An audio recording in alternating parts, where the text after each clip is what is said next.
All righty. I believe that we are live. So hello everyone and welcome back to our weekly SAIL College and Career Workshop. My name is Megan Faulkner. I'm the program manager for the Summer Academy to Inspire Learning, or the SAIL program. So I'm super happy because we have a wonderful guest speaker with us today. We have Christi Cameron. Christi is the College and Career Coordinator at Willamette High School here in Eugene, Oregon. So before we get started with her presentation, excuse me, I do want to remind everyone that this presentation is for you, for all of our viewers. So please go ahead and use the chat function on our YouTube live page where you're watching from to ask any questions you have about the presentation. We have sales staff on that end that can answer questions and make sure that your questions get passed on to our presenter, and then we can answer them towards the end of the presentation. I also wanted to remind everyone that we do also have a section called the Ask Our College Student Experts Q&A, and that begins at 3 p.m. on the same live streaming page. So we will just stay on here and shift gears to talking to our sales staff mentors.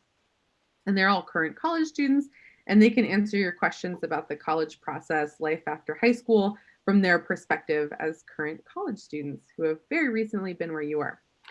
So without further ado, I'm going to turn it over to Christi to introduce herself and get us started for today. Well, hello, everyone. As Megan has said, my name is Christi Cameron, and I am the College and Career Coordinator at Willamette High School. So the reason that you should listen to me is that I spend a lot of my time helping students fill out the FAFSA every year. And it can seem a little daunting, but when you know some of the ins and outs of it, it's not as scary. Let's take a look. So a lot of students will qualify for the FAFSA, and there are some students who won't, but they will qualify for the ORSAA. And then there's a few people that might not be able to qualify for either, but that's a very small group. And we'll have more details about that a little bit later. So I've said FAFSA and I've said ORSAA. What are those things? The FAFSA is the free application for federal student aid.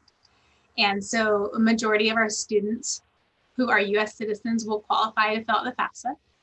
And then if you don't, for some reason, qualify for the FAFSA and you live in Oregon, our amazing state has the Oregon Student Aid application. And so it makes a way for students who don't qualify for federal aid to receive some state aid in its place. And so it's really great, but you only fill out one application. So which one do? You start by going to oregonstudentaid.gov/FAFSA-ORSAA.ASPX. And it will take you to this page that you're seeing right here. And you'll notice right here in the middle of the page, there's this little tiny blue hyperlink that says take the quiz. So when you click on the quiz, take the quiz, you'll start out with the box right here, where the very first question it will ask you is, do you have a social security number? And so you just answer honestly, yes or no. Nobody's recording it or keeping track of your answers. So you don't have to worry if you don't have one and it makes you feel uncomfortable to say that. But just answer each question that follows honestly. And at the end of the quick quiz, you will either be presented with a button that says complete the ORSAA or a button that says file the FAFSA. And you just click on it and it takes you where you need to go. Now, if you are someone who for some reason doesn't qualify for either application, then you will get a screen similar to, hold on, my slide is in the way. You'll get a screen similar to what's down here in this red box. And if that's the case, then you should contact your high school counselor or someone who has a similar position to me, a college and career advisor or coordinator, and ask for their help in finding financial aid for you. You can also communicate with the school that you are intending to go to. So if you're looking at the University of Oregon and you get this box, you could contact the financial aid office there. And then we also at the end will, and maybe they can do it in the live chat right now, there is an email that you can send. It is to fachat at ospaonline.org. And you're going to need it spelled because there's a lot of letters there. But I don't want to waste the time to spell it right now. and they can connect you with someone that will help you complete financial aid information. If you are an ORSAA person, then this is what your form will look like. And you can go ahead and fill it out. We're not going to spend a lot of time on it. Again, you can connect with your high school counselor, college and career coordinator, or a university or a college financial aid advisor for help with it if you need some help. And if you are someone who would like to learn some more about it, I also have here on the slide a link to a YouTube playlist put together by ORSAA, and they are the governing agency over the Oregon student aid application. So they're credible, and you can just get some more information there. For those of you who qualify for the FAFSA, this is where clicking that button will take you.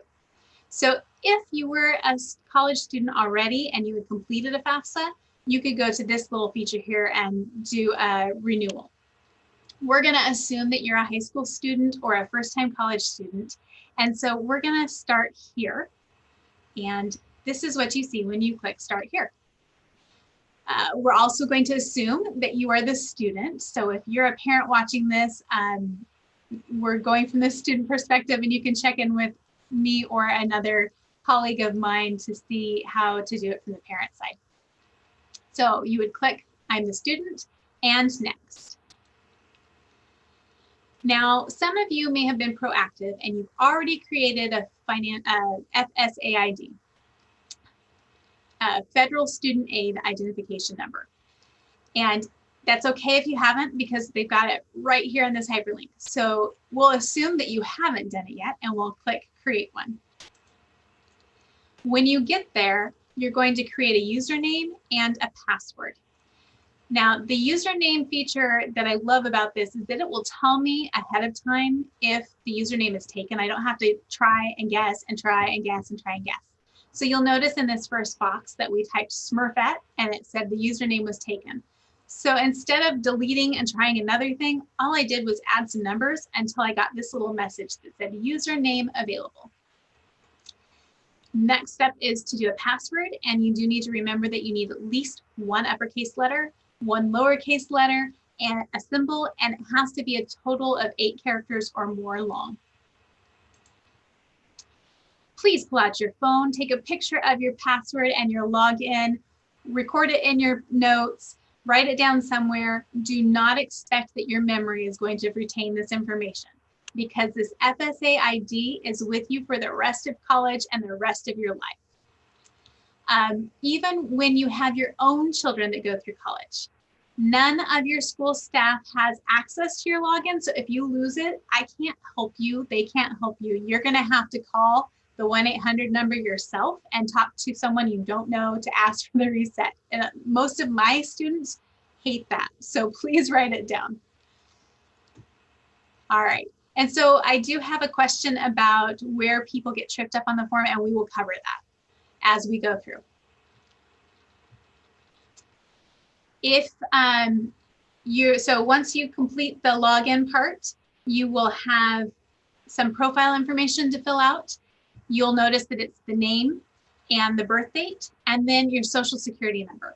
Please, please, please, this is one of the parts people do get tripped up. Make sure you look at your card, or if you've got it written down somewhere, or if you've got a picture of it. Don't do it from memory. The social security number is the one thing that cannot be corrected. So if you enter the wrong social security number, we have to start all over. So please make sure to enter the correct social security number. Okay, you'll finish the form and verify your information, and then you'll be redirected to the FAFSA. And you'll notice here's that Create One right here. We were just redirected. If you're not redirected, you can yourself type in FAFSA, FAFSA.ed.gov, and it will get you back here. Now, if you're doing the FAFSA with a parent, if you're a dependent student, which most of you will be, then it would be wise to make sure that your parent has created an FSA ID, or if they were a college student and they have an FSA ID from years ago, make sure they can get into it, because it takes at least 30 minutes and sometimes longer for that ID to be valid to sign the form. And if you don't have it set up before you start the form, then you might not be able to sign the FAFSA and you might have to save it and come back and sign another time. And who wants to do that? We all want to finish it right away. So when you get back to the FAFSA, you're just going to enter in that password and login that you created right here. You need to read through this statement and then you choose either to decline or accept. Just a quick note, if you decline, you can't do the FAFSA.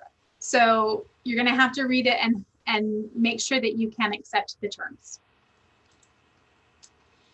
When you get into FAFSA, you'll notice that there are two different forms, and this can really trip some students up because, well, we're in 2020 right now, right? So I should do that one? No. However, we're kind of in a weird year, and I know at my school, there's some opportunity for some of my students to finish earlier than they would normally. So what I tell students is, if you plan on graduating in June like normal, and you're gonna go to school in September of 2021, then you're only gonna focus on the FAFSA for the 2021-2022 school year. If you think there's even the slightest chance that you are gonna graduate early, be done early, maybe you might wanna take some college classes in the winter, or which would be January-ish, or maybe you want to take some classes right after spring break, then you would need to actually do both. So I would have you start with the 2020 FAFSA and then do a renewal for the 2021. But we're going to go under the assumption that you are going to start in September of 2021. So we're going to talk about the application as if that's the one you're filling out. So the next thing, once you select which FAFSA you're going to do, is you're going to be given this create a save key.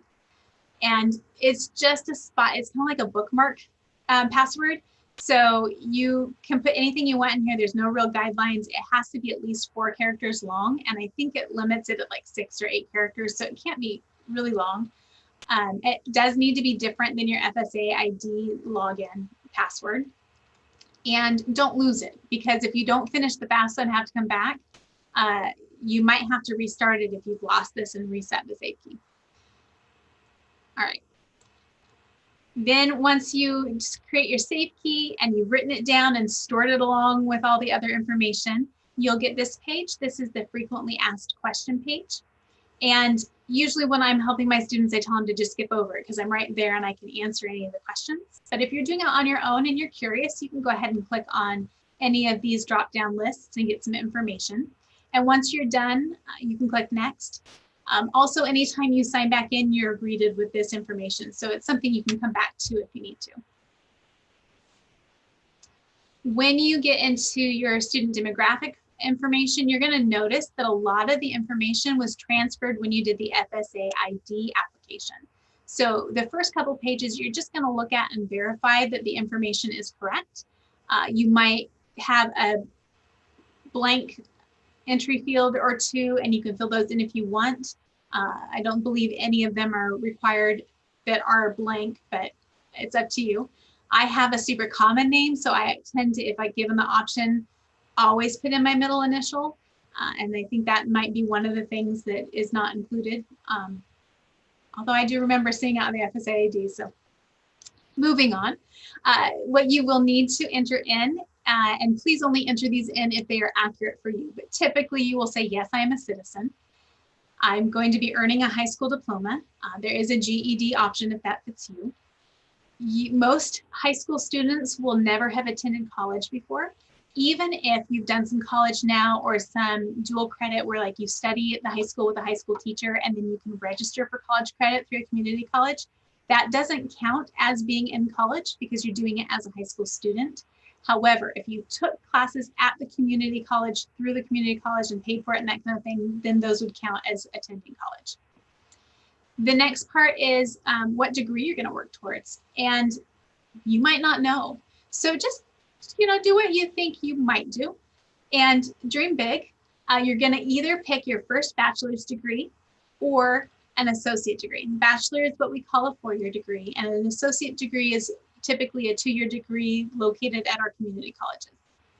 And then please, please say yes to work study. It doesn't obligate you to work, but it opens doors if you want to.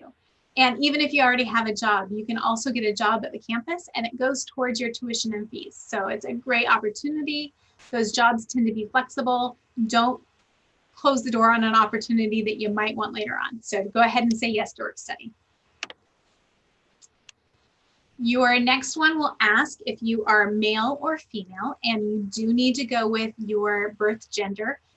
Fortunately, the federal government does not recognize non-binary genders, so you do have to select your birth gender in order to be eligible, or at least if you did a legal name change kind of a thing, it has to match your legal documents. So whatever is on your legal documents is being male or female. If you select male, as this example shows, then you'll get the prompt of, are you registered with the Selective Service System?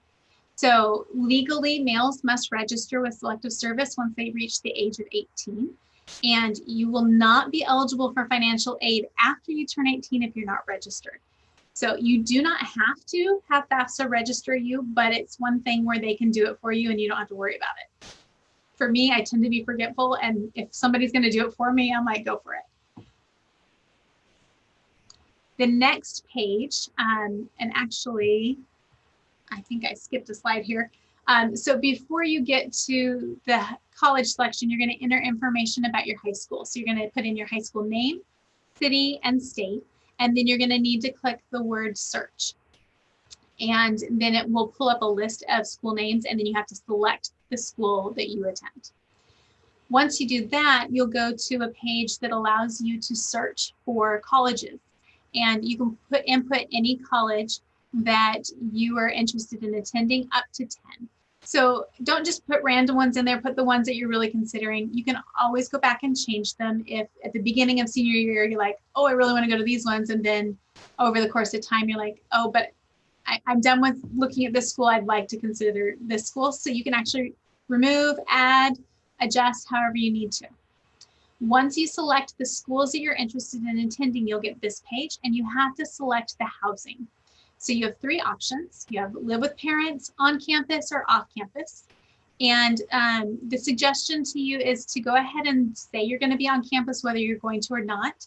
It doesn't obligate you to be on campus. However, on campus is usually the most expensive option, and it just allows them to consider you for the most amount of age you're eligible for. The community colleges, you can select off campus for most of them. We only have 2 colleges that I'm aware of in the state that have on campus housing. And so like Lane Community College, for example, does not have on campus housing.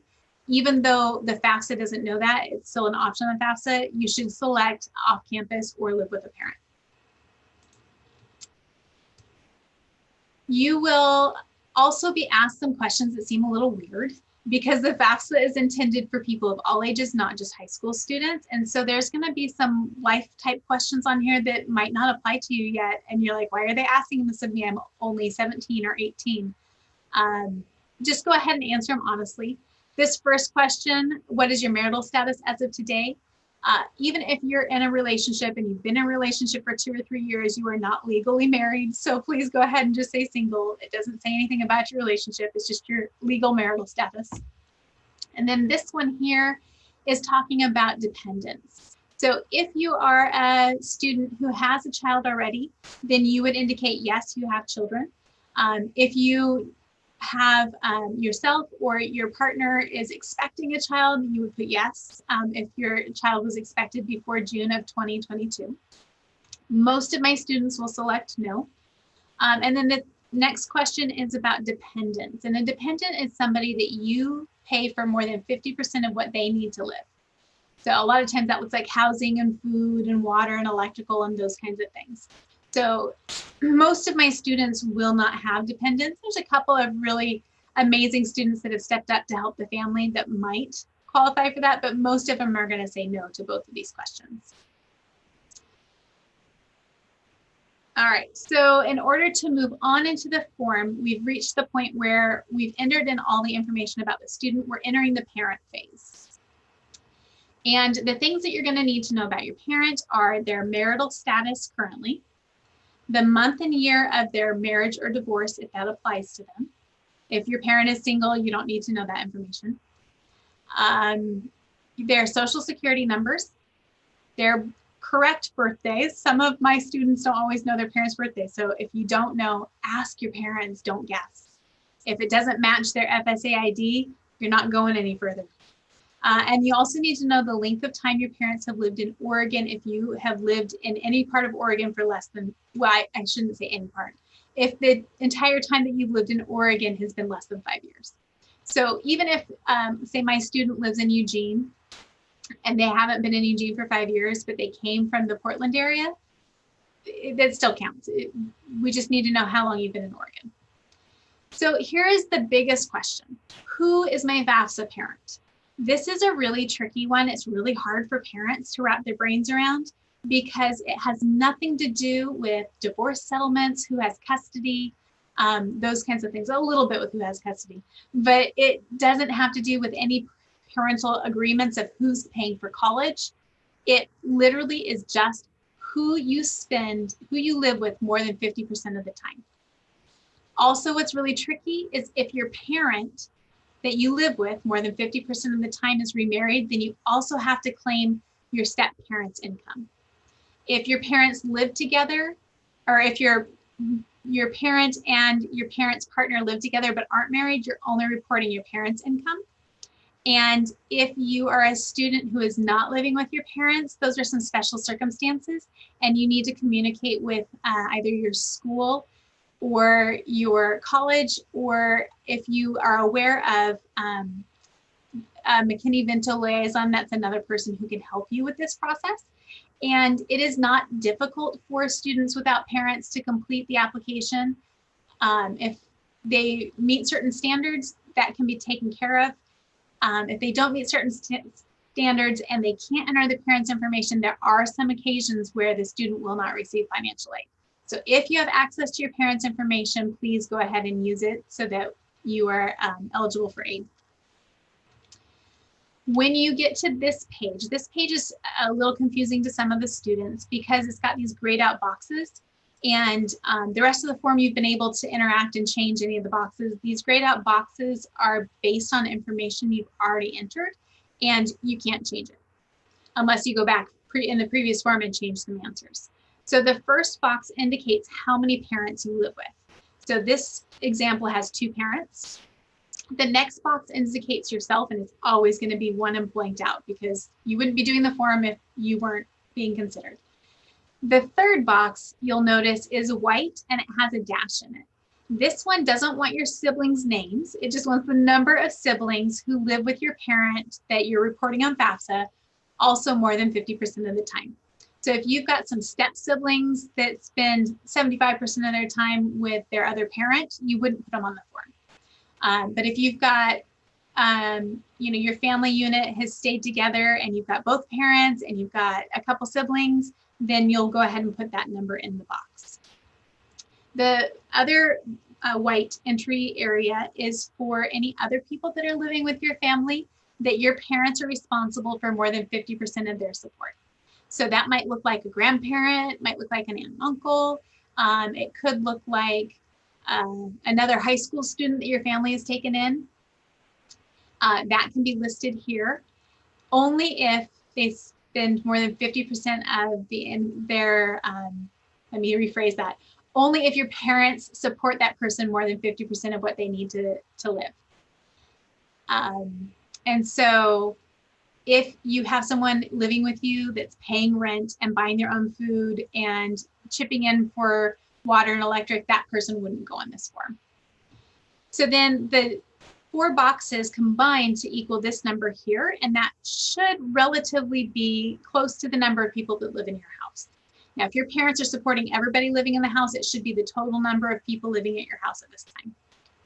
The last box is for people attending college. And this is a really important box because there's a cool feature at the end of the FAFSA that happens if you tell FAFSA that you've got other people attending college. If you don't do it here, you won't get the option at the end.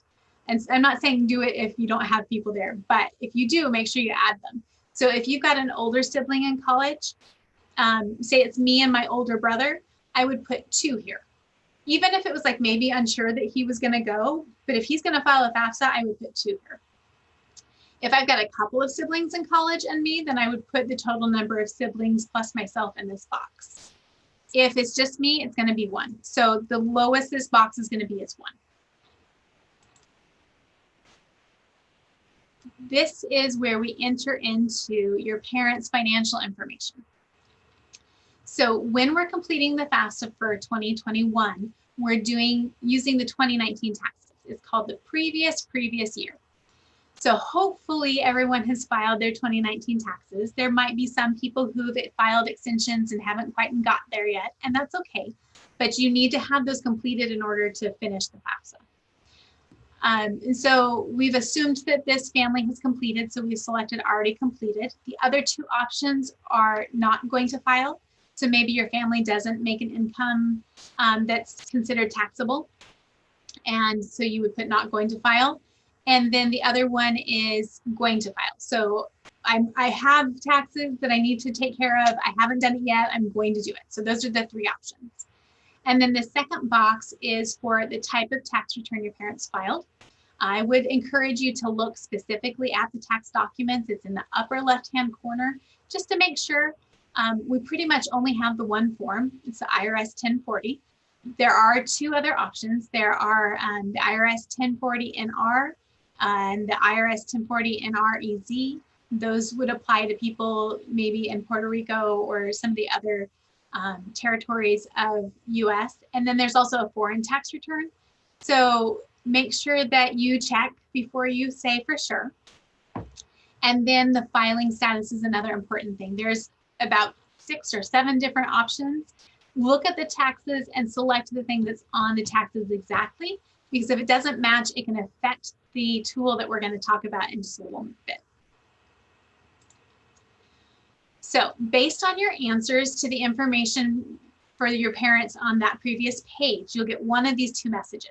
You'll either get the message that based on your responses, your parents are not eligible to transfer their information. And in that case, you would just click next and continue on.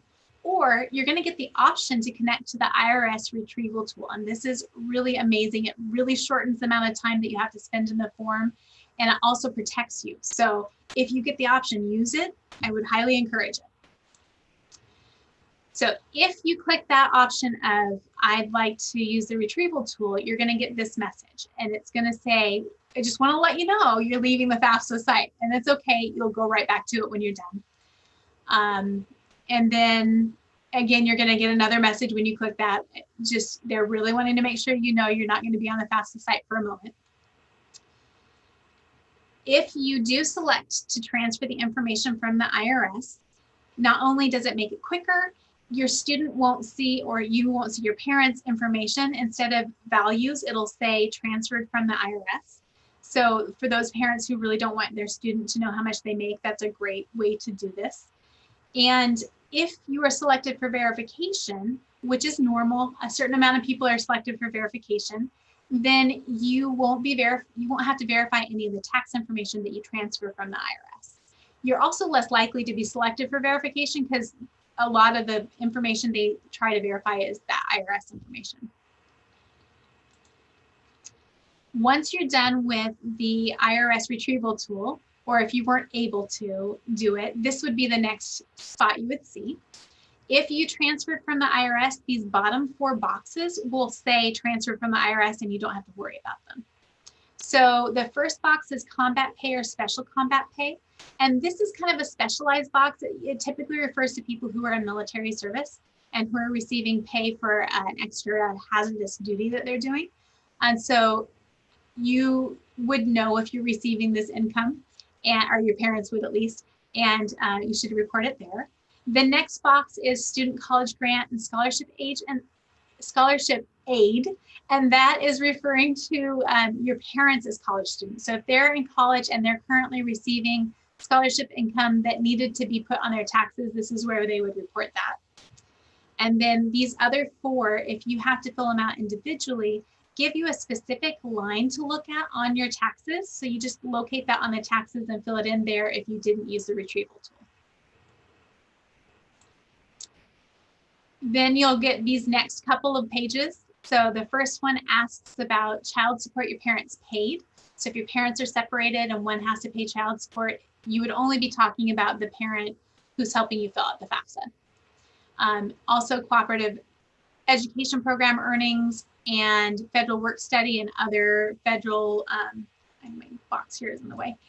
Need-based employment portions of fellowships and assistantships. These are pretty specialized things, also referring to someone who is dealing with college. And so your parents would know if they qualify or if they are receiving these funds, and you would report it here. Then you will go to this page where it's asking about child support your parents received. Both of the child support questions are for the total amount in a year. So if your parent only knows the monthly, you're going to have to multiply that by 12 and add that in there. Housing, food, and other living allowances paid to military, clergy, and others is another really special small subset of people. So most people will just enter 0 here. If you have any questions, ask one of those financial aid advisors. This one right here in the middle is talking about your tax deferred pension and retirement savings plans. This is reported on your W-2s, and you really need to look at your W-2 and not guess. All of the financial information needs to be exact numbers, so guessing is not going to help you in this aspect. So please make sure you have all the documents with you. And then veterans education benefits and other veterans benefits go, or non-education benefits go here in this box. And then the final box is other income that you might have received that you haven't reported anywhere else, like workers' comp or disability, go in this box here. And then based on your answers, you might get the option to skip questions about your parents' assets. Go ahead and take it if it's offered.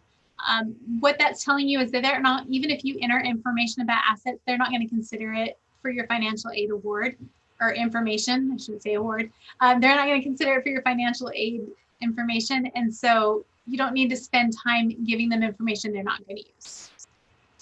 If you're not offered the option to skip, you will need to know the current. So everything else has been 2019. This page, we need to know the current value of bank accounts, investments, and the worth of any business that your family owns. There is a little bit of a caveat here that there are some, and you can read through it right here. It does say some disclaimers about if your family business is this size and these things, then you don't have to report here. And so then you can leave that as a 0. We've completed the parent financial information section. We're almost over halfway done with the FAFSA process. And so now we're on to the student information, financial information section, and it mirrors everything that the parents just went through. So this is about what the student earned in 2019. So again, you're going to have the option to say you already completed taxes, you're going to file, or you're not going to file. And it's okay to say you're not going to file. Most of my high school students didn't make enough in 2019 or didn't work in 2019. And so often our answer here is not going to file. If you did file, you'll need to select the correct form and the correct filing status.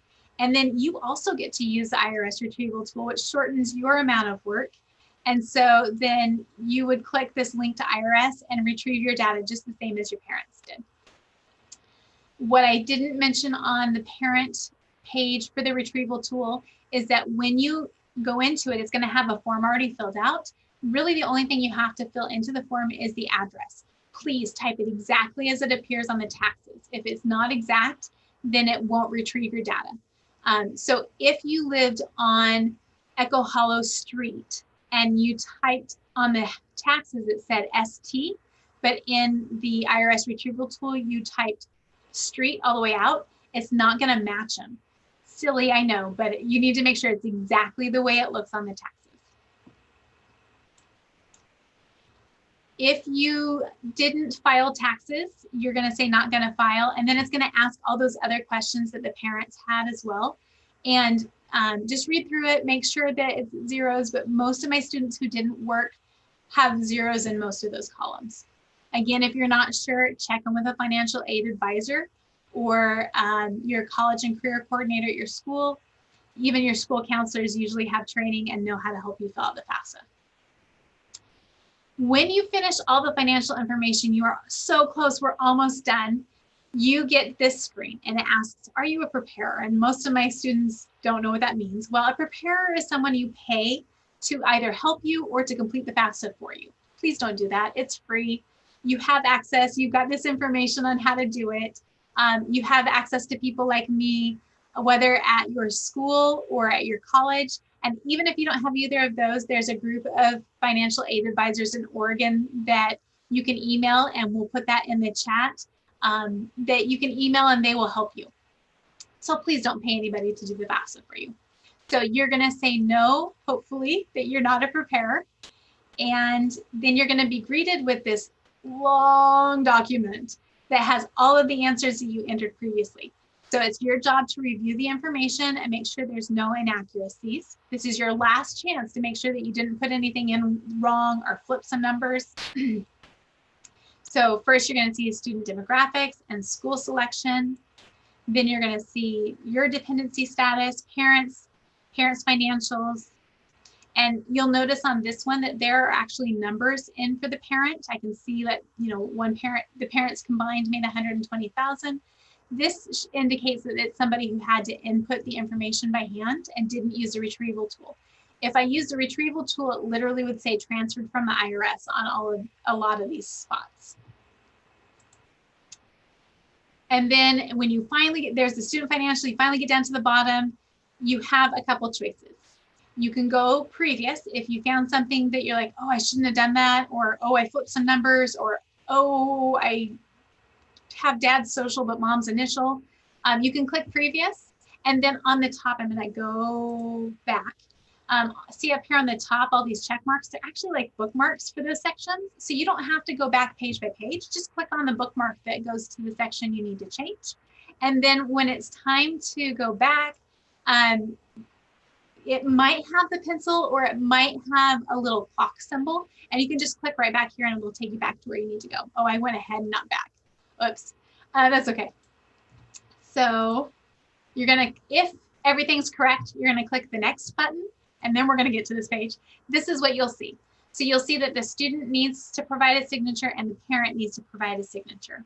And so this is assuming that the student is a dependent of the parent and has a parent available to provide financial information. Oh, I guess I should tell you which one I'm clicking. So we're gonna click provide student signature, and you're gonna get this. You're gonna have to read through this information, and then you need to choose either agree or disagree. Quick tip, if you have to disagree, you can't go further. You won't be able to complete the FAFSA. So read through, make sure that you can agree to the statements. And then once you do, you're going to click next. And then you finally get to sign the FAFSA. So you're going to click this button right here in the middle. And because you're logged in as the student, you don't have to put in your FSA ID. It will already know that it's you, and it will go ahead and sign the FAFSA. So this is what it'll look like after the student has signed. You'll notice that it still says I need a parent signature. So we're going to click on the parent signature button. And this is what you will see if you're completing the FAFSA and you live in a household where you have a married parent. So in this case, it could be mom and dad. It could be mom and mom. It could be dad and dad. It could be mom and stepdad or dad and stepmom, whoever your parent units are. Now, if you're living with grandparents, those are some special circumstances, so you should probably check in with a financial aid advisor. There's some rules about whether or not they count as a parent on the FAFSA or not, and those are kind of specialized and individual to each person, so that one you should check in with a financial aid advisor. So when you're doing the FAFSA, you only need one parent. Even if you're reporting 2 parent incomes, you only need one parent to sign. So only one parent needs to have an active FSA ID number. Hopefully it's the parent that's helping you. And so then if I was gonna have my parent sign, I need to look at the birthdays and the end of the social security number, unless I remembered which parent I put as 1 or 2. And then I would select, I have one of the parents sign. And so they would click on whichever button belongs to their information. They also have to read through the statement and be able to agree to proceed. And so you would click the agree button and next. And then if your parent didn't qualify for the data retrieval tool, they'll need to enter in their FSA ID here. If they logged in to use the retrieval tool, they actually can just sign it also without signing in again. The other thing is that if you're a citizen, you get to fill the FAFSA out. It doesn't matter if your parent is a citizen or not. So what I didn't say earlier, and I should have, is if you have a parent who is not a citizen, even if they have a taxpayer identification number, we can only use Social Security. So in that case, you would put all zeros for their Social Security number. If that were the case, when you go to sign, you can't sign electronically because the FAFSA will recognize that it's not a valid Social Security number. And then right here is this other options to sign. You'll click on it, and then you'll need to print a signature page and then have your parent sign it. And there'll be an address on that page, and you'll mail your signed signature page to the address. Pro tip, take a photocopy and keep one on hand because you are mailing it to Kentucky. And if something for some reason gets lost or they don't receive it, you have a copy of it to go ahead and send. Also on the copy, what I usually do on the back is I write down the date that I mailed it so that I can kind of keep an eye on how long before I need to start checking up on it. All right, so this shows you a FAFSA where both the student and the parent has signed it. It's ready to go. Here's another spot where students sometimes mess up. I've signed it, it's done, right? Nope, it's not done. You need to submit your FAFSA. See that dark blue button? We're not done yet. So we're gonna click the button to submit your FAFSA now. This is what you wanna see to say that you're done. Okay, you'll get this, congratulations, your FAFSA was successfully submitted, and it's going to have your data retrieval number, or I'm sorry, your data release number here. And so you can use this number if you contact the FAFSA helpline, and they might ask for the number for ID purposes. They might ask for something else. And then right here, remember that tool I told you about if you had a sibling going to college? There's this really neat function right here where if you told it that you have more than one person attending college in the next year, you can actually share your parents' information to a sibling's FAFSA. And so then all the sibling has to do is go in and put in the things that's different from you. And then that FAFSA is done too, right? They have to sign it still, but it shortens it a lot. Here's the caveat though. If you don't do it right here, you don't get a chance again. So right after you get the confirmation pages is the only opportunity to use this tool. So if you're gonna be nice to your siblings, go ahead and use the tool, right?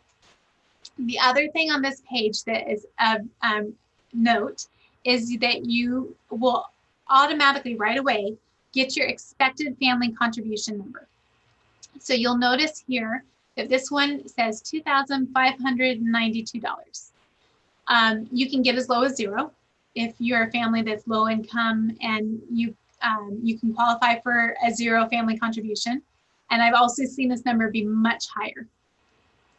The expected family contribution is what you're expected to contribute to your education. Now, for a lot of our families, this is not doable. This is not a number that they can contribute, and that's okay. That's why we look for other types of financial aid to help cover the part that you can't cover. And then we've got this really simplistic equation to help you figure out how much aid you might receive. And it's a might, it's an expected financial aid because you never know until you get the information from the college that you're going to attend, but it's the cost of attendance of that college, and that cost of attendance includes tuition, fees, housing, books, personal expenses.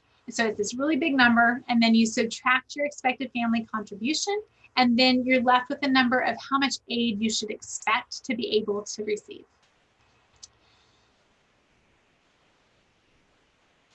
There was something I was going to tell you, and let's see if I can remember it. You'll also notice that this particular page has one college listed. And my hope is that you're going to apply to at least 2, 3, maybe 5 colleges. You always want to have a community college as an option on there. You should always apply to a safe school, and that might be the community college, or it might be your local university. And then you want to apply for a couple of reach schools, maybe a private school, because every school that you apply to is going to be able to provide you with a different financial picture, different financial help. And so you won't know how much help you're going to get unless you put them on your FAFSA and you apply to the school. So once you get this page and you've completed the FAFSA, now it's your job to make sure that you've applied to all of these schools. because learn from my mistake. When I was a first-time college student, I filled out the FAFSA with all of these schools on it, and I just sat and I waited for them to tell me how much they were going to give me, and nobody told me because I didn't fill out the applications for the colleges. So make sure you have it on the FAFSA and you fill out the college application. And there you go. That is a very, very quick run through of the FAFSA. I could spend probably an entire day talking to you about the ins and outs and all the special circumstances. So we are going to, and let's see what time it is. I'm really close to time. So we're going to go ahead and move into the questions and answers. And I had one while I was presenting, so let me go back and see what that one was. It was, oh goodness, there's lots of questions. Give me a second to try to find where the first one was. How difficult is it to complete the form without a parent? That is a hard question to answer because there's a lot of different situations involved in not having a parent available. If you have a parent who is refusing to help you fill out the FAFSA, unfortunately, you won't qualify for aid. If, however, you're a student who's living without your parent and you don't have access to that parent, then that's when I was talking about the McKinney-Vento liaison or your school counselor. They have some tools and information to be able to help you complete it. And you may have the eligibility, let me talk again. You may have the eligibility to qualify as an independent student, and then you'd only be reporting your income and not your parent. This also is true for students who might be living with an aunt and uncle because a parent isn't around anymore. Sometimes students who live with grandparents, this applies to. It could also be that you are a student who was kicked out and you're living with a friend. That could apply to you also, but you need a trusted adult who can verify with the school that you are considered independent. So you can't just do that on your own. You do need a little bit of help there. Hi, Christy. Are you going to help me with the questions? I can help you because there's a lot to read here. Yeah, we can see if we can combine any of them. Okay. Thank you so much for that awesome presentation. I wish you were around when I was doing my FAFSA. So. I was as smart as I am now when I was doing right. We can share the wealth.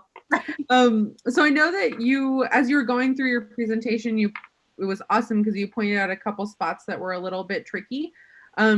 Is there like one thing that you would say if there's nothing else you take away as far as something that might trip you up or something you see a lot, what would you say for students?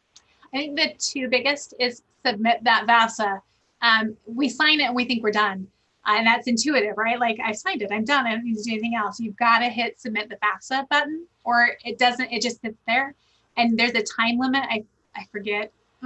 Don't quote me. I think it's 45 days. So you can start it and save it. And then after 30 or 45 days, it goes away. So if you don't submit the FAFSA within that time frame, you might have to start all the way over from the beginning. And I've had a couple students have that happen, and that's not very fun. Oh, actually, there's another one. So the second one that I was going to say was that for students who have parents that don't have social security numbers, a lot of times they sign, and then you do need to submit before your parent signs, but you also have to print out that signature page and send it in.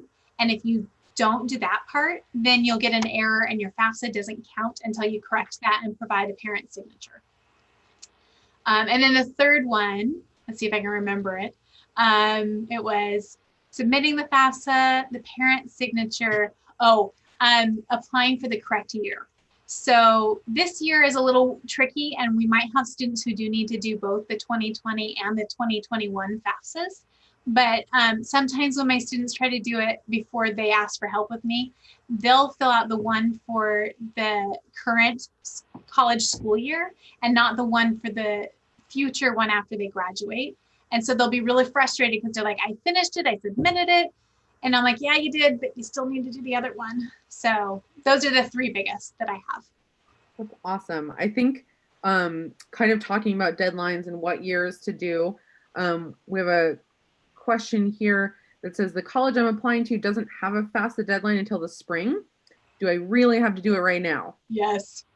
Don't wait for college deadlines. So the FAFSA The college deadline is just so that you can qualify for their scholarships, but there's gobs of scholarships that aren't in your college or might be local scholarships. And a lot of them will ask for FAFSA data or that you filed the FAFSA. Don't wait. Also, the longer you wait, the more deadlines pile up and the more things you have to think of and keep track of. Get things out of the way. Don't bother. Plus, if your family is low income, there are certain pockets of FAFSA money that are first come, first served. And if you wait, even if you're eligible, you might not get that money because it's been used up before you got to it. So please, please don't wait. Just get it done and out of the way and forget that the school has a FAFSA deadline and do it ahead of time. Awesome. I think that's great advice. Okay, so we have someone, what if I have an after-school job? Does that change, am I expected to use that money to pay for college? How does that kind of fit into everything? It could. It depends on your family's financial picture. The nice thing is if you didn't get the job until your senior year, you don't have to put it on the FAFSA yet. It would be on the next one. And that's what I was saying. A lot of my students don't start having jobs until their senior year or their senior summer. You don't have to worry about that. Also, if you didn't have to file taxes, chances are you made a small enough amount that they're not going to consider it. Don't quote me on that because I'm not a financial expert. I'm a FAFSA expert, semi-expert. But yeah, it's if you have a lot of money and you've got a lot of savings, there's a potential that they're going to ask for you to contribute some of that towards your school. Doesn't mean that that's a guarantee. And it's case by case and family by family. So I couldn't really answer that specifically unless I was helping you with your FAFSA. Cool. Kind of similar here. So my parents have a college savings account that will cover my tuition. Do I still have to do the FAFSA? Yep. Well, you don't have to, but I would still make you. So here's the thing. The FAFSA is free. It takes a little bit of time. You might not qualify for anything if your parents have set aside a savings plan because usually those are pretty significant, and the FAFSA will say that you need to contribute some of that savings plan to your college account or to college expenses, which is what the purpose of it was for. But again, remember when I talked about the scholarships? You can still qualify for scholarships that are not financially needs-based, but they might still want you to have the FAFSA filled out. OSAC is a prime example. So OSAC has a scholarship form that is similar to the Common App. You fill out one scholarship application, it makes you eligible for many, and you have to have the FAFSA done to qualify for those scholarships. And for my school in particular, we have 2 scholarships that are specific to our school that if a student doesn't file the FAFSA and doesn't apply to the scholarship, no one's getting it, right? So don't let parent income keep you from completing the FAFSA because there's opportunities that you're closing the door to if you don't complete it. Awesome. So what about, we're kind of facing some different kind of high school situations for this year, right? So what if someone switched to a digital high school or a virtual high school or out of their typical high school for this particular year? Does that have any effect? And I guess in general, has COVID had any effects on the financial aid process that are important to know about? I'm not certain about schools. That brings questions to my mind. For Bethel and Springfield and for Jay, we also have staff that are helping our students with the financial aid process. You do still have access to the university financial aid teams. So you have that. Some of my wonderings would be about whether or not the online school is registered and listed on the FAFSA as your school that you're attending. That might be a tricky spot. And I would ask, and so you'll see on the screen right now, the FA chat that I mentioned earlier. I would email these guys if you've got one of those situations and see if they can help you navigate that. The thing that brought to mind by that question though for me was COVID and the fires, right? There's 2 really significant disasters that have hit us, and we're doing the 2019 taxes, right? but your financial picture may have been vastly affected. Maybe your parents lost their job completely. Maybe you guys lost your home. Maybe, some other devastating thing happened. And that might not reflect on the FAFSA. It might look like, hey, your family can pay $50,000. And you're like, no, we can't. We lost everything. So in that case, you can contact the college that you're going to attend and speak with the financial aid advisors and let them know that, hey, I look like this on paper, but really this is what my circumstance is. And there's an appeal process, and they can actually, in your favor, change the information about how much your family is expected to contribute. But unless you contact them and let them know the situation, you're stuck with whatever that FAFSA says. Thank you so much for bringing that up, Christy, because I imagine that will affect some folks in our area. So that's kind of a unique situation. So that's really helpful. Yeah. Here's a good one. So you're filling out the FAFSA, you put in your colleges that you're interested in, you submit it, and then later you decide that there's a different school that you're interested in. What happens then? So you have to go in and make a correction, and then you will add schools. It used to be, I'm pretty sure, and I might be wrong on this, but it used to be that I thought that you could add more than the 10 schools after you completed it. Now it's like 10 is it. You get 10 and that's all you get to do. So if you started out and you added all your 10, you're going to have to remove a couple in order to add the ones that you want. And then you're going to have to submit it, and then you need to verify that it was signed and submitted. It used to be that you would make the correction, you'd also have to sign, your parent have to sign, and you'd have to resubmit. Last year, they seemed to change it on me, and it seemed like my students didn't have to re-sign it as long as it was not the financial information they were changing and it was just the school information. Wonderful, but you can go back and add, which is great. You can also, there's a FAFSA chat line, so you can do a live chat with a person and they can help you add schools. You used to be able to call the 1-800 number, but we didn't have a lot of success last year with that, so I don't know if they're trying to push people away from that. But there are some ways to contact FAFSA itself and have them help you add those. So. Awesome. Okay, I bet you run into this with your students all the time. So you're going through this process and you start getting so many passwords and usernames for all kinds of different things. Do you have any tips for keeping track of them, but also keeping them secure? Not really. You got to write it down. You got to put it in your phone. You could, again, it would be another password, but you could create something like a spreadsheet. Believe in Microsoft Excel, you have the option of creating a spreadsheet and then creating a unique password for that spreadsheet. And so you could, within that spreadsheet, then list all your logins and your passwords, and then password protect that. But again, it's another password you have to remember. You also, most of us have our own personal device, like a phone or a laptop, and go ahead and use the tool where you save the passwords for those things. However, with FAFSA, the FAFSA ID, because you only use it once a year, I would really encourage you to write it down or store it somewhere safe, because you are going to use it until you're done with college. And then if you go back to grad school, and then if you go to get a doctorate, and then if you have kids that go to college. So it's one of those things that you're not going to use a lot. So it's not going to get stuck in your brain, but you're going to need it every so often. So write it down. If your family has a bank deposit box, which I don't think many of us do anymore, but put it in the bank deposit box or put it in a safe, or, write it down somewhere. You can reset the FSA ID password. But then again, like I was saying, it takes some time. And I think when you reset the password, it takes like 24 or 48 hours for it to be allowed, for you to be able to make FAFSA changes. So that's kind of cumbersome. So just make sure you have it. Yeah, that's keep track of it the first time. Sounds like stay organized.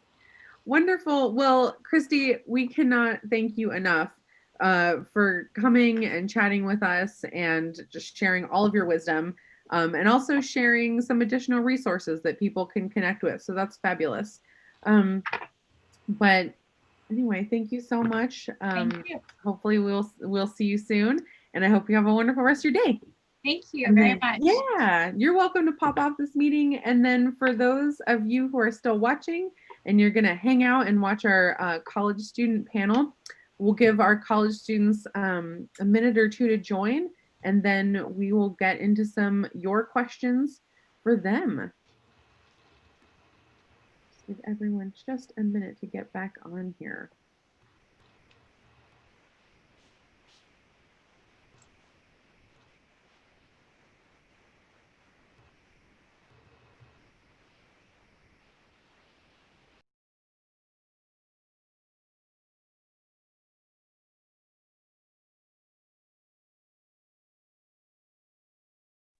Hi, Josie. Hi, Michael. Hello. Sorry, I was having camera issues for a second there. No worries. I realized I also was muted when I tried to come on. All right. Perfect.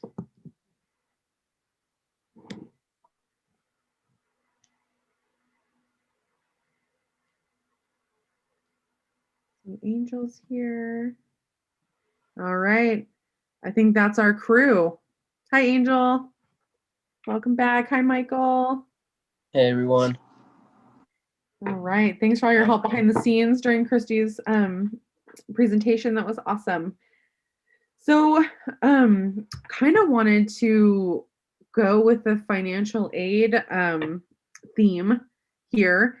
And I just wanted to remind everyone who joined us and who's watching with us, you are absolutely welcome to put your questions in the YouTube chat there, because we are keeping an eye on those and we will ask those during the panel. So if there's anything that our college students can answer for you, or if you have any questions about kind of what their experience is in their college life, that is what they are here for. So how about, why don't we just go ahead and start? If people don't recognize you or haven't met you, or this is their first time, why don't we just go ahead and do name, hometown, pronouns if you're comfortable with that, and your major at the U of O. You can just go popcorn style with whoever wants to go first. I can go first. So hi, everyone. My name is Josie. My pronouns are she, her, hers. I'm actually from Eugene, and this year I'm a senior at the University of Oregon. My major is linguistics, and my minor is in Korean.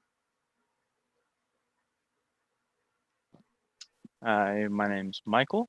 My pronouns are he, him, his.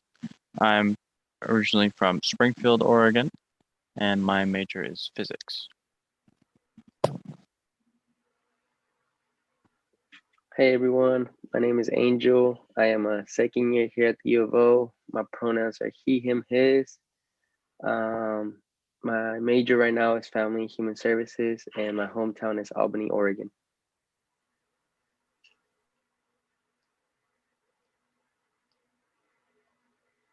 Today's my day. I'm just gonna keep muting myself. Thank you, Angel. Thanks everyone for introducing themselves. Let's just get started talking a little bit, since Christi just talked about the FAFSA, and I think that's something a lot of people have on their minds right now. Why don't we just go ahead and, if you're comfortable, sharing kind of what your experience with the FAFSA was like, what that was like filling it out, what kind of help or resources you did or didn't have, and if you have any thoughts or advice from the standpoint of someone who recently has done it or continues to have to do it. I can start off. The first time I filled out my FAFSA was 2 years ago. It was a pretty scary process at first because it's a lot of documents, but what really helped me is I remember my high school had I would say like a workshop after school where like counselors and some of the teachers would stay, and they would help the students get through the process, and the parents were able to like come to the after school FAFSA time. So it really helped out a lot of families and students, but I know right now it's kind of tough since everything's going to be virtual. So I'm pretty sure, like, I don't know if high schools are doing something similar to that.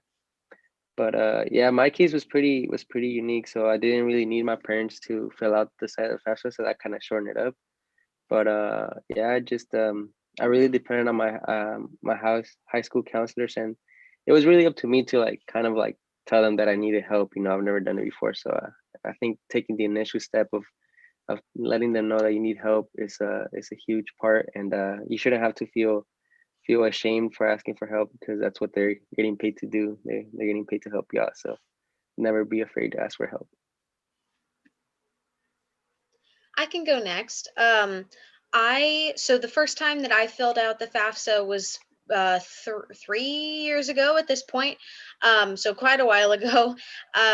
My situation, I was pretty fortunate because I had access to, the parental information that I needed. And I had my mom, for example, with me through the whole thing. She didn't make me do it by myself. And so in that way, I was very fortunate because I didn't have to navigate it on my own, So I remember it being a little nerve-wracking because I needed financial aid in order to go to college. And so I was very anxious to get the process completed and see what the outcome was going to be. So that was definitely stressful.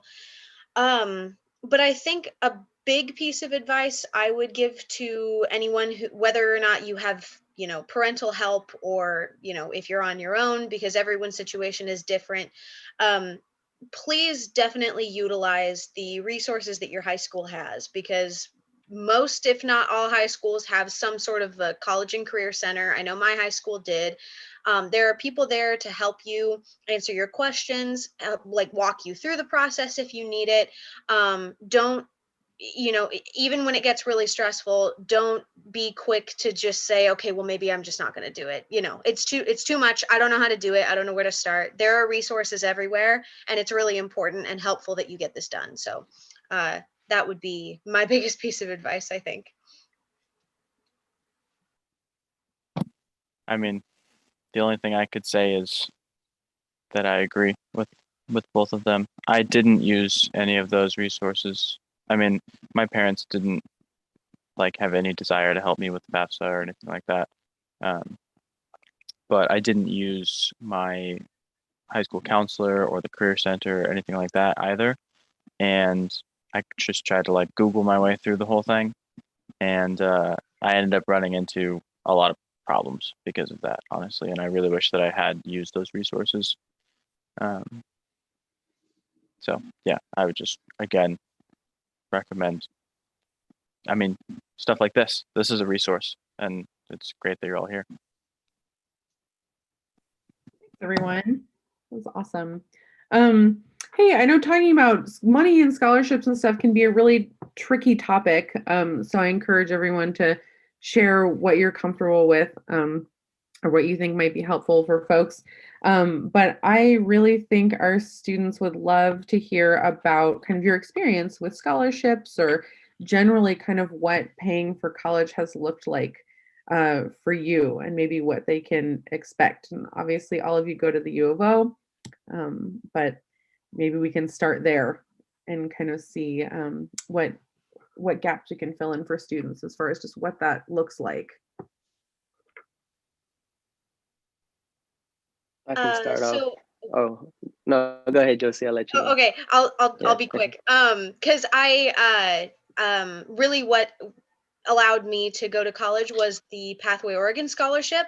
I was really lucky to be eligible for that. I was very close to like the cutoff for their requirements and whatnot, and that scholarship has paid my tuition for 4 years now, which is a really, really big deal.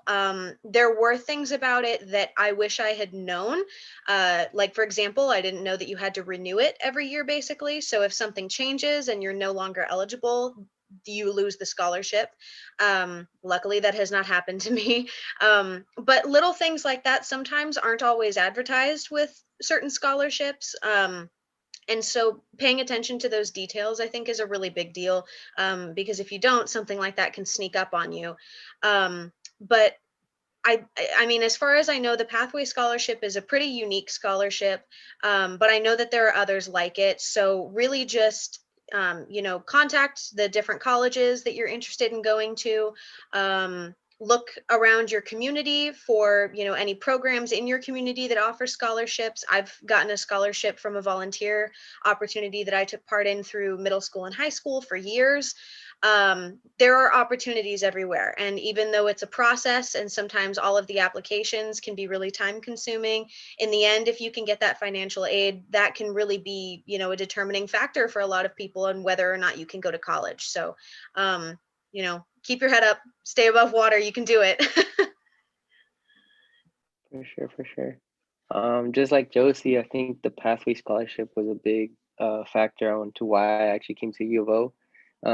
I didn't do actually any research on the scholarship, so I applied to U of O like the early bird deadline, I believe.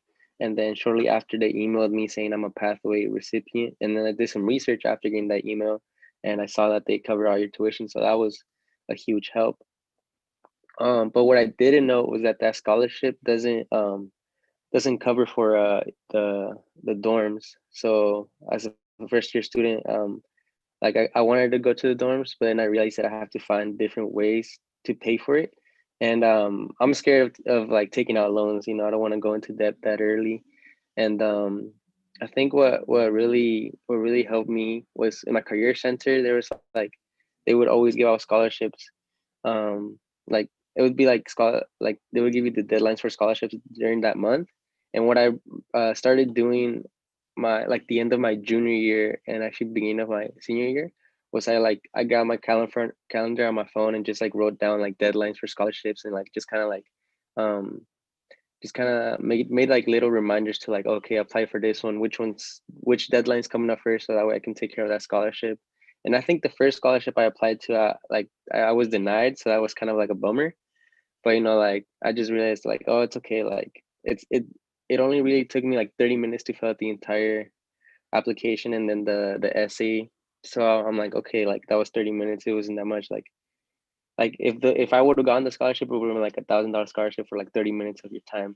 And then that's what I ended up doing. So like I think it was like the award night at my high school. Like they announced the recipients for scholarships, and I think I won like 6 or 7 scholarships that night. So that's what really helped me out, and that's how I was able to actually pay for the dorms my first year, and like I didn't have to stress about how I'm gonna finance it. And but yeah, if it wasn't for the college, for the I mean career center over at my high school, I don't think I would have any resources.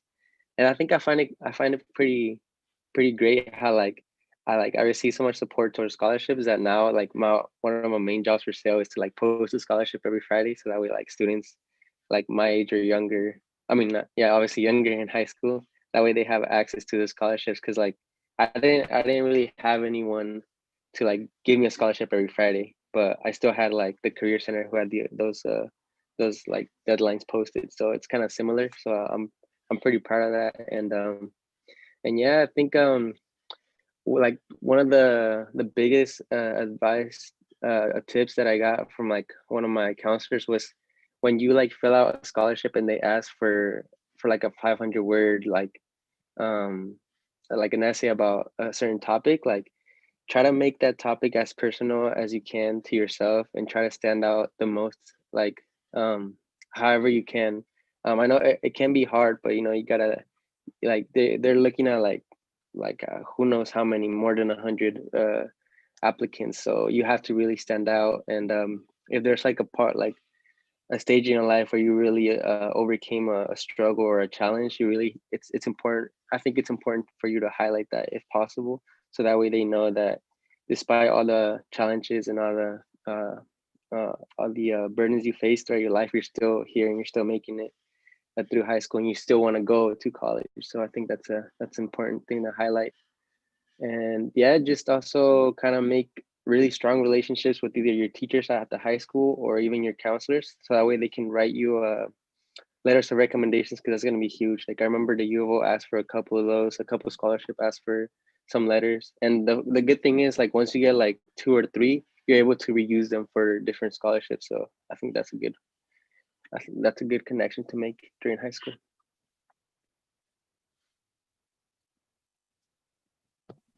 Yeah, I just have 3 really quick points about all this. One, really great place to, as Angel kind of mentioned, really great place to find scholarships. Instagram at uo.sale. Check it out. 2 is literally just apply for as many scholarships as you can. It like my advice would be to think of it as a job, right? You sit down and you write an essay for 2 hours, and that essay gets you a $10,000 scholarship. You just made $5,000 an hour. Like that's wild. Yeah. And the third point would be that pay attention to the requirements to keep eligibility for those scholarships and take them seriously, because I also was a pathway recipient, and for matters outside of my control, I lost that for a year. But I also had a scholarship through the physics department, and because I didn't keep my grades up, I lost that. And that was, that was something that I would have really liked to have kept. So, but then once it's gone, you can't get it back. And that's kind of the main point, is to pay attention and take those requirements seriously, because if you drop below eligibility, I mean, I was even lucky enough to be given an extra term to get it back on track. And even then I didn't. So they will take them away from you, especially if they've warned you that they will. Michael, thanks for sharing, for all of you for sharing, but I know it is such a hard subject, and I think it's great to share that it's tricky, and really it's a job, like you're saying, to get them, but also to maintain them. So thank you so much for sharing all of that information, because I think it's super useful.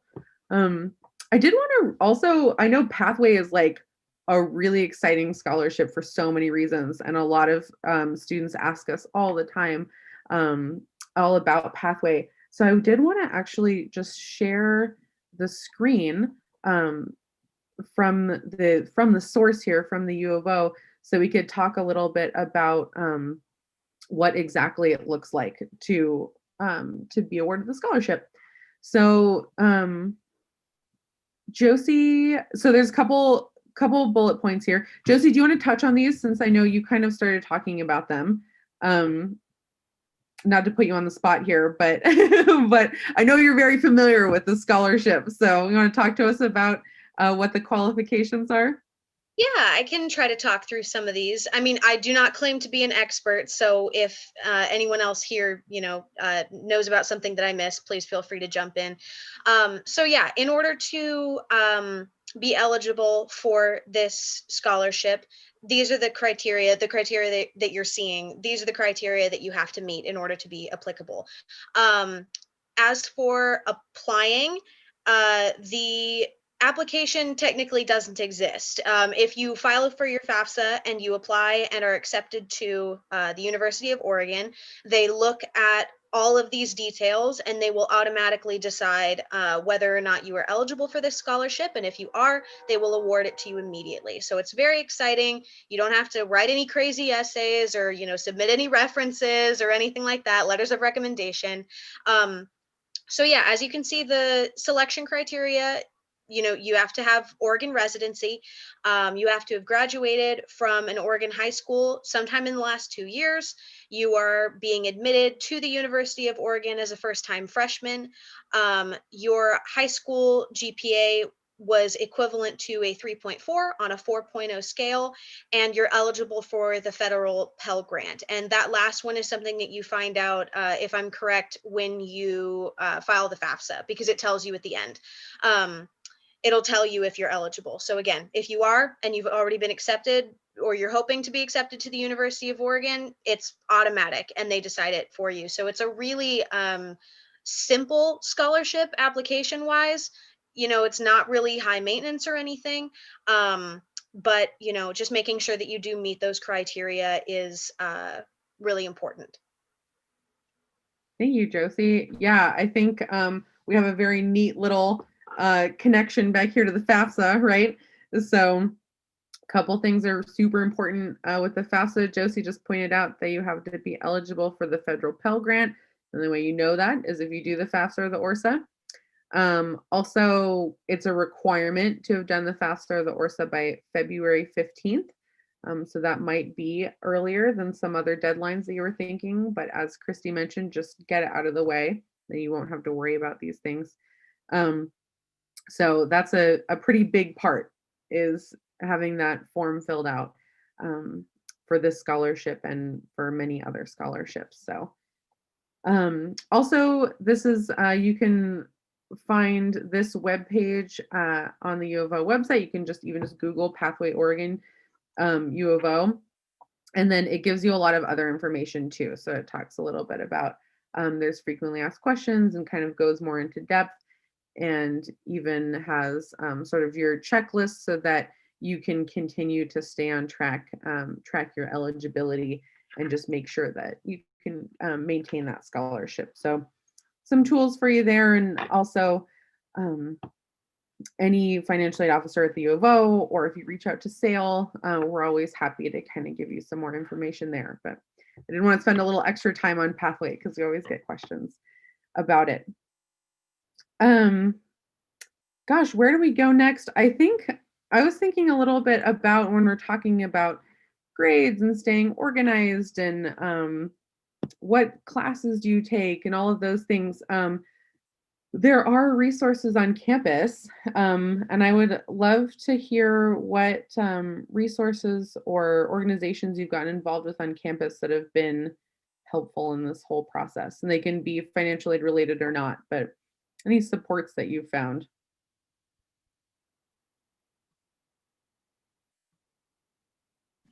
Well, while everybody's thinking about the answer to that question, I did want to mention about Pathway too. My microphone wasn't working for a sec, but that one of those requirements, or I guess two of the requirements, were to have graduated in the last 2 years and to be a first-time college or first-time freshman. So it's just important to note that if you were to graduate from high school and then go to a community college for a year and then try to go to the University of Oregon, you would no longer be eligible for pathways. You have to go into the University of Oregon as like your first college experience. You could take like a gap year off and then be able to still receive pathways after that year, just so long as you didn't attend college somewhere else in the meantime. So I think that's an important little hidden clause in those requirements. As far as resources, for me, the Pathway Oregon office is really, really helpful. I am maybe don't go in there as often as I should, but when I do, it's very helpful. My major advisor is probably the place that I go to the most often. And maybe the last thing I'll say is going to professors' office hours when you're in college, once you get in college. Again, I kind of slacked on that for my first 2 years, but this year I have been going to almost every one that I can, and the realization I've come to two realizations. One, that they really, really enjoy it. Otherwise, they're just sitting there by themselves doing nothing. And two, it's immensely helpful. Like, my understanding the material and grades and everything are just way higher. So once you get to college, definitely attend office hours. That's why they're there. I also want to give a plug for office hours because when I was in grad school, I was a TA and we also held office hours. And I also just loved when people visited, and I would go through every single homework question or anything with people's. And I think that's true for most faculty and most TAs, is they really are just there to help you. So I will second that.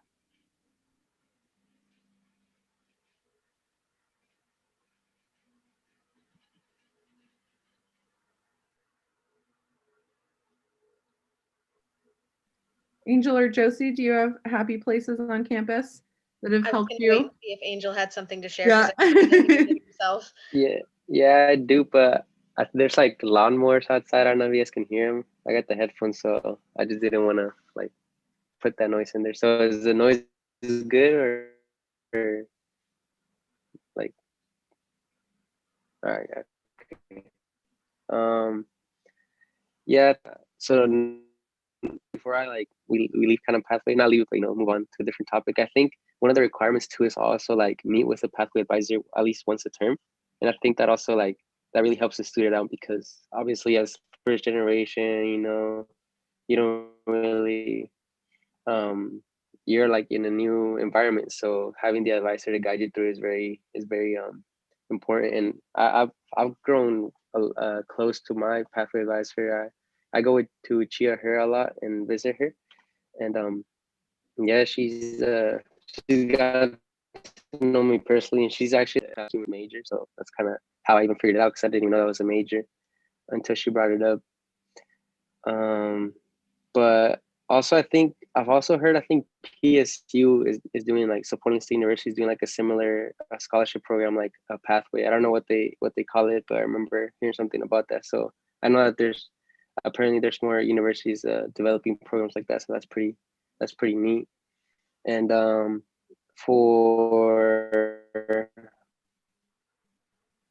resources apart from CMA here at U of O, which is the Center for Multicultural Academic Excellence, and they used to give out free printing when we were able to go into the office. So that's a huge help because they even charged you for printing at the printing stations in the door. So that's kind of mean, but at least we got free printing at CMAE. You can access the computers for free, and you can just go there and just either do your homework or if there's other students around, so you always meet cool people there.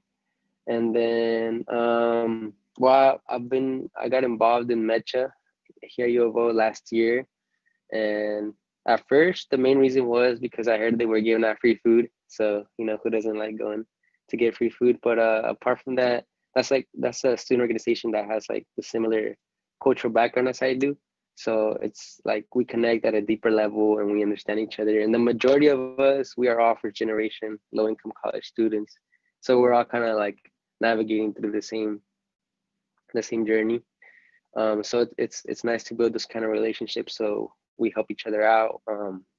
I made a lot of connections with kind of upperclassmen, so they were able to give me advice and tips and kind of prepare myself for the second year of college because now I'm staying at my own apartment, and it's nice that I don't have to worry about tuition, but I still have to worry about rent and personal expenses. So I have to kind of like balance out my schedules, which is important. It's kind of part of adulting.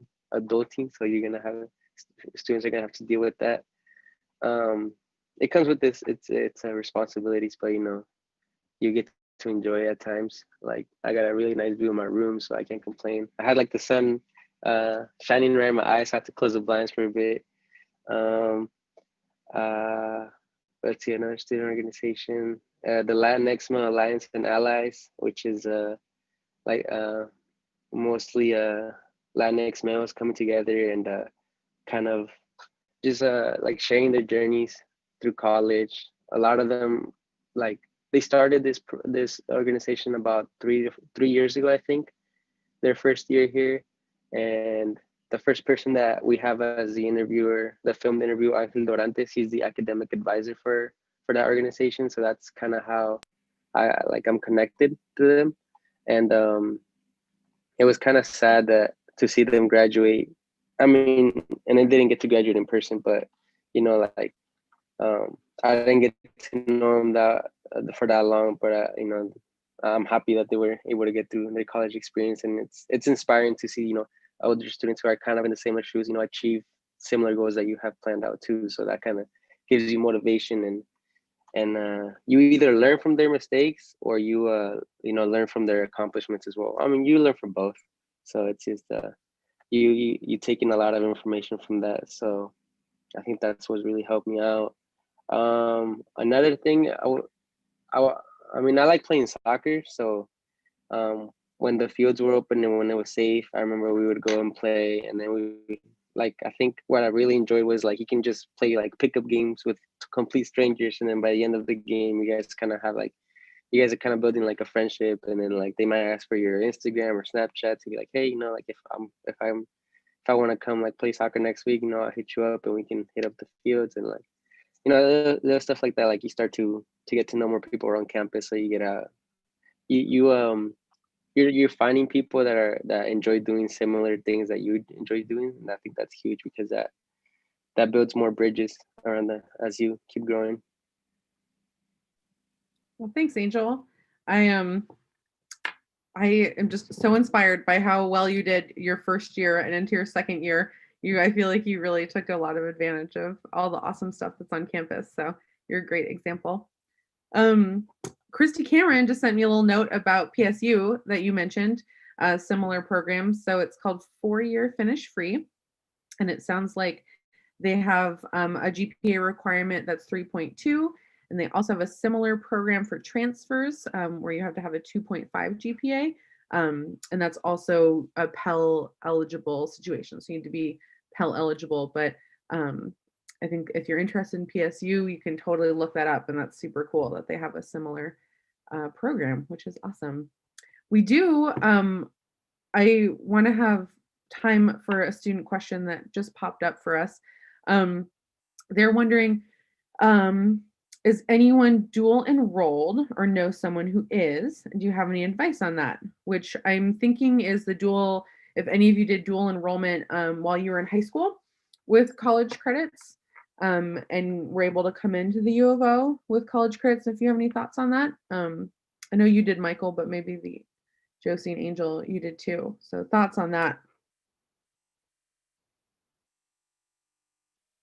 Yeah, I mean, I know that there's also certain programs in place to be dual enrolled while you're in college, as far as like being able to take maybe half of your classes at Lane so that it's a little bit cheaper, and then another half at the U of O. And there's different, depending on your major and the point you are in your school and all that sort of stuff, depends on whether those classes at Lane will actually count.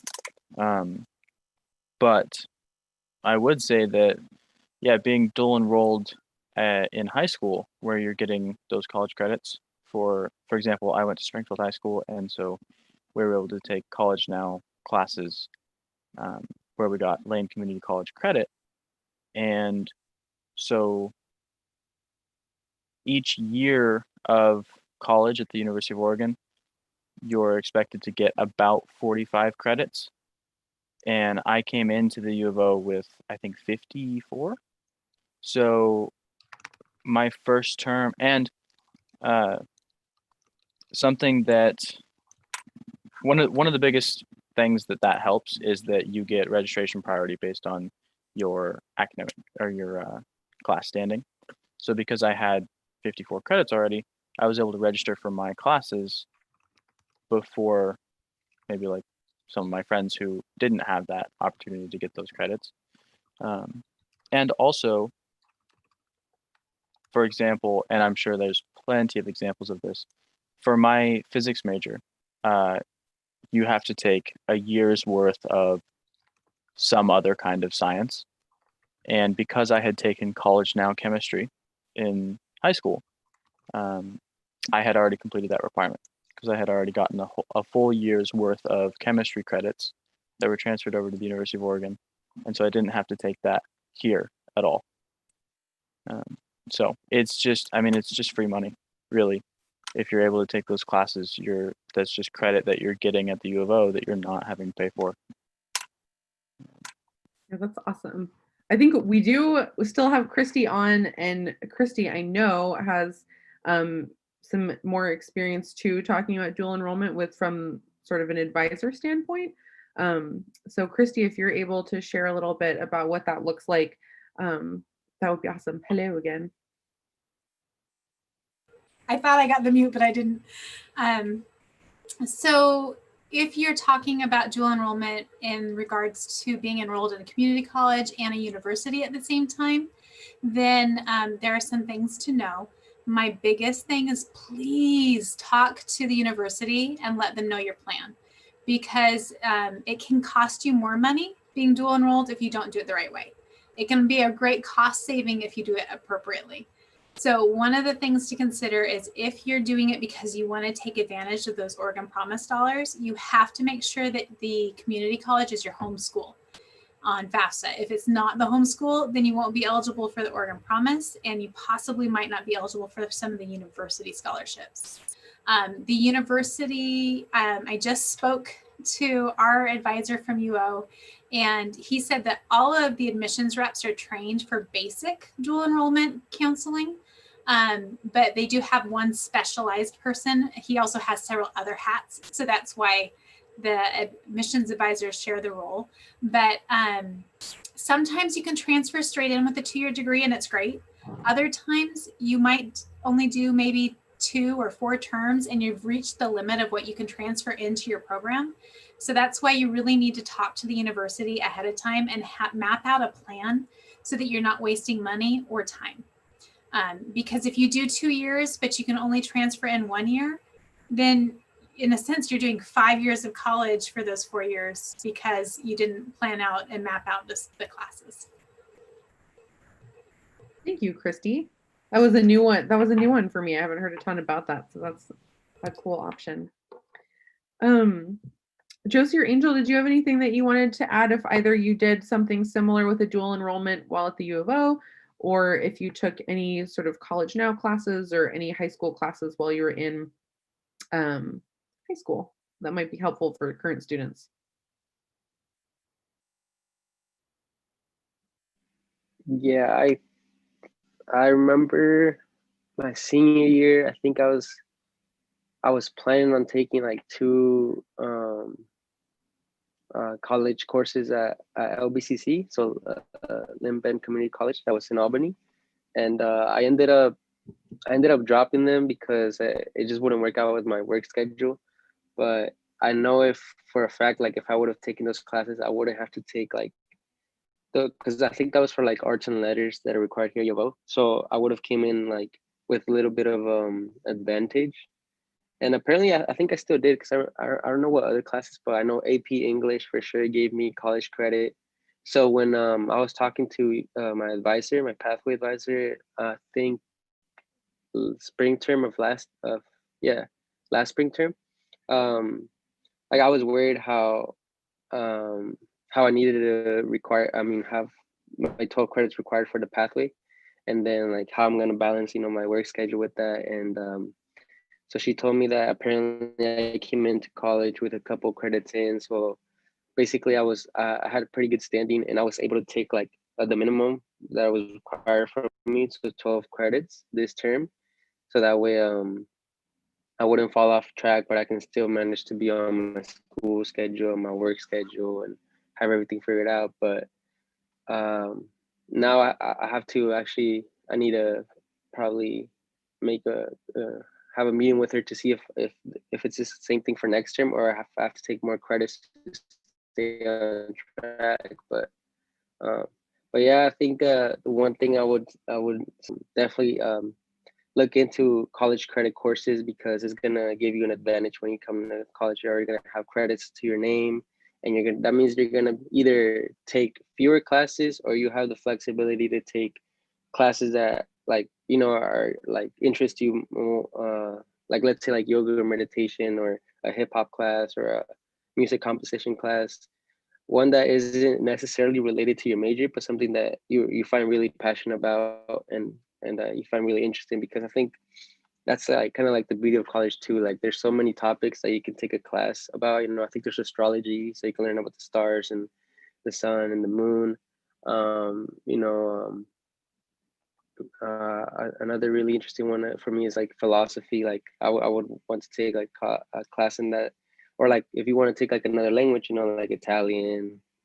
I really wanted to take Italian, but I had to cut it off. But yeah, I think that'll give you like an advantage once you get into the college. So definitely look into that. And like I said again, reach out to your high school counselor. They have all the information about that. So that's a tip I would give. Awesome. Josie, did you have anything that you wanted to add? When I was in high school, I didn't have that experience. Sometimes I wish I did. I feel like it would have been a really good experience. So unfortunately, no, I don't really have much to add on that topic. I think it's good that you brought that up because I also didn't have that experience. And I think if you're hearing this and saying, oh my gosh, I'm going to get behind, or there's no way I'm going to be able to do college right, I think there's a lot of success to be found in either path. So whether you choose to take that opportunity or you don't have it available, there are a lot of paths to being successful. So you just got to pick what works for you. Yeah, but thanks for bringing that other perspective. Awesome. Well, I think we're going to wrap it up for today. Thank you, the three of you, for sharing so much about your experience and just being so honest and forthright, and I don't know, just sharing so much real information with students. I think that means a ton. So we will be back this time next week with another workshop. We're going to have a guest speaker from the U of O admissions office who's going to talk a lot about college and just the admissions process and what that looks like and kind of walk us through it. And then we'll be back with another college student panel so we can answer any of your questions that pop up or just kind of hang out and chat about life. So it's always wonderful seeing all of you, and we'll do it again super soon. Have a good rest of your Likewise, afternoon. Megan. Have a good one. Take care, everyone. Thank you.